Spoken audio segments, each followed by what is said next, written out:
Initially we saw what is the overall blocks which are present in the microwave test bench: source, attenuator, frequency meter, slotted waveguide. Then a detector is placed here. From detector we are seeing whether the microwave is generated, and we are seeing that some signal is appearing on the CRO. Now here remember that this signal is actually not the microwave signal. So because this oscilloscope or CRO supports up to megahertz. I guess it is up to 30 megahertz. So here it is up to 20 megahertz. So this is your microwave frequency is in the range of gigahertz. So if you just look at the band coverage, right, it actually generates in the range of 8 to 10 gigahertz for this source. Whatever we have here, 8 to 10 gigahertz. But here I cannot see the 8 to 10 gigahertz signal. So this is not 8 to 10 gigahertz, it is the preset signal what we have used here. So which is the modulating frequency. So indirectly what is happening, you are modulating the signal, you are transmitting it, at the other end it is kind of demodulation what you are performing. So internally in the detector you might be having a pin diode, so which does that operation, and it will be giving you the result over here. So if I happen to check its frequency, right, if I happen to observe its frequency, it will be around 1 kilohertz. So you can just note it down from the given details over there. Okay, so it will be 1 kilohertz. So which is nothing but it is reflecting this 1 kilohertz preset signal, since I am using internal. So this is what is being observed.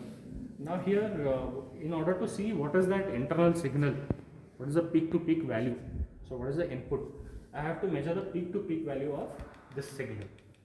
That is internally 1 kilohertz is generated, that is appearing on the CRO. So on CRO it is 1 kilohertz. Just try to see how much is the peak to peak. So when you are noting down the reading, just take care that you adjust the movable slot. You adjust it such that you get maximum value. So I will be able to identify, okay, this is the V in which is presented at the input inside the source. So you can note down V in value. So this is related to the input preset signal, which is of 1 kilohertz. So this is related to the output which is being observed initially on the CRO. Now suppose if this is not generating the signal, so it will not be observing any output. If internally something has happened or it is not being generated, so then what happens is it will not be transmitted and it will not be received itself. So this is an indication, so it is not working out. At present it is a direct indication. So here you can see that here you are able to observe the signal. So this gives an indication that microwave signal has been generated internally. It has been generated internally. So this is pertaining to what is observed on the CRO. So next, how do I observe the frequency? Now this is actually the signal from the preset, but this is not the microwave signal. And I specified that it is on the CRO I can just measure up to 20 megahertz. I can measure 20 megahertz, but it is in the range of 8 to 10 gigahertz. From here itself we can just actually make out it is around 9.12 gigahertz.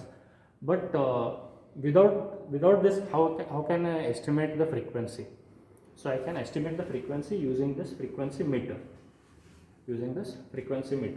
Apart from another one adjustment, see that this attenuation is at minimum position.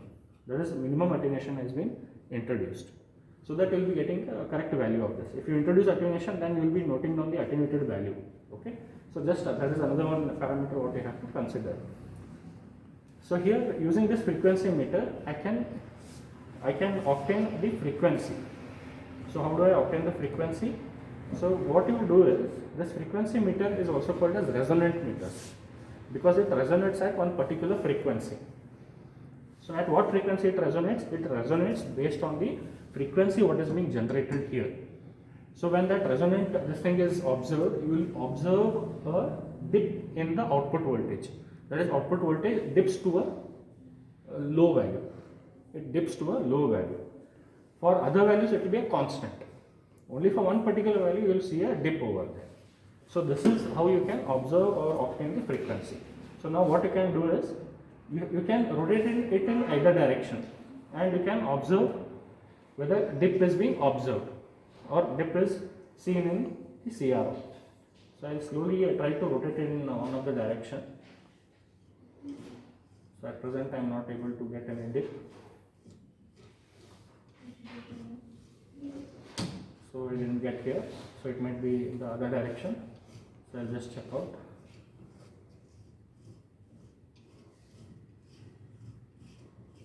So here we can see that some change is happening. Some change is happening. Now since it is a manual method, slight error will be there this side or this side, in which direction you are moving, and so that error will be there. So no need to bother. Just what you do is you try to see where the dip is. So you can see that the amplitude is reducing. So it becomes minimum at certain position and it gets released. So you can stop at this moment. Rotate it, see the dip. When you see the dip, just stop at that moment. So now here you have to use this scale to identify the frequency. So to identify the frequency, we can utilize this red line.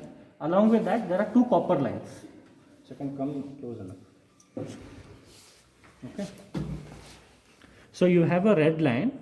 Along with that, you have two copper lines. So once you have observed that dip, you can wait over there.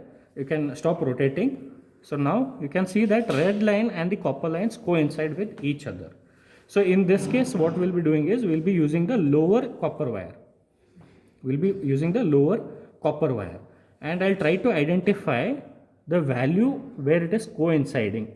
So here you can see that it is 9.06 and up to this point it is 9.08. And if I just observe how many units are there, 1, 2, 3, 4 subdivisions are there. So try to see how much is one subdivision equivalent to. So here it is 9.06 and this side it is 9.08. So difference between these two is how much? It is 0.02. Between the larger values what is specified, it is 0.02.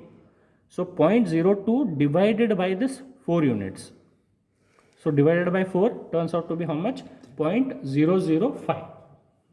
0.005. So what it implies? This one small unit is equivalent to 0.005. This one is 0.005. This one is 0.005. This one is 0.005. So here what it happens? You can see that it is 9.06. So if I read this one as 9.065, 9.07, 9.075. So because the line is coinciding here. So the value is 9.075 as per the frequency meter. And it is in gigahertz. So this is how you note down the value. Okay.